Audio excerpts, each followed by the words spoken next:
கருப்பு வைரம் தென்பாண்டி சிங்கம் கேப்டன் விஜயகாந்த் அவர்களின் திருமண நாள் ஜனவரி 31, 1991 ஆண்டு.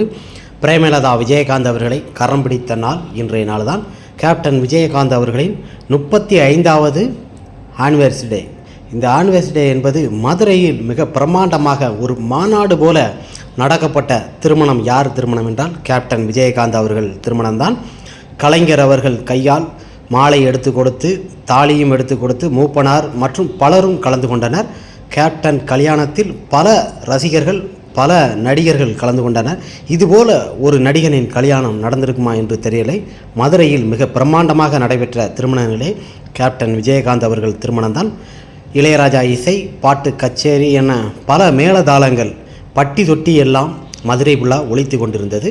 அங்கு வருவோருக்கெல்லாம் சாப்பாடு தான். கர்ண உள்ளம் படைத்தவர் சினிமா துறையில் பயணிக்கும் போது எத்தனை மக்களுக்கு சாப்பாடு அளித்தாரோ. 1991 மிகப்பெரிய ஒரு திருவிழா போல மதுரையில் கள்ளழகர் இறங்கியது போலவே மிக பிரம்மாண்டமாக நடைபெற்றது கேப்டன் விஜயகாந்த் அவர்களின் திருமணம். அவர் திருமணம் போலவே வேறு எந்த ஒரு ரசிகனும் நடிகனுக்கும் இப்படி ஒரு நடைபெறவில்லை. மாநாடு போலவே மிக பிரம்மாண்டமாக ரசிகர் கூட்டம். அந்த ஒவ்வொரு பாட்டு கச்சேரி, ஒவ்வொரு நிகழ்வும் எத்தனை பேர் வந்தாலும், 1000 பேர் வந்தாலும் நின்று போட்டோ எடுக்கக்கூடிய தைரியமான ஒரு மனிதன் தான் கேப்டன் விஜயகாந்த். தன்னோட திருமணத்தில் பார்த்தீங்கன்னா அன்றைக்கி அத்தனை லட்சம் மக்கள் வந்தாங்க. ரசிகர்கள் மற்றும் நடிகர்கள், இளையராஜாவில் இருந்து எல்லோருமே மிக பிரம்மாண்டமாக நடைபெற்ற நமது கேப்டன் வைரத்தின் வைரம், தங்கம், கர்ணன் என்று அவளை புகழ்ந்து தள்ளிக்கொண்டே போகலாம். குடைவள்ளல்.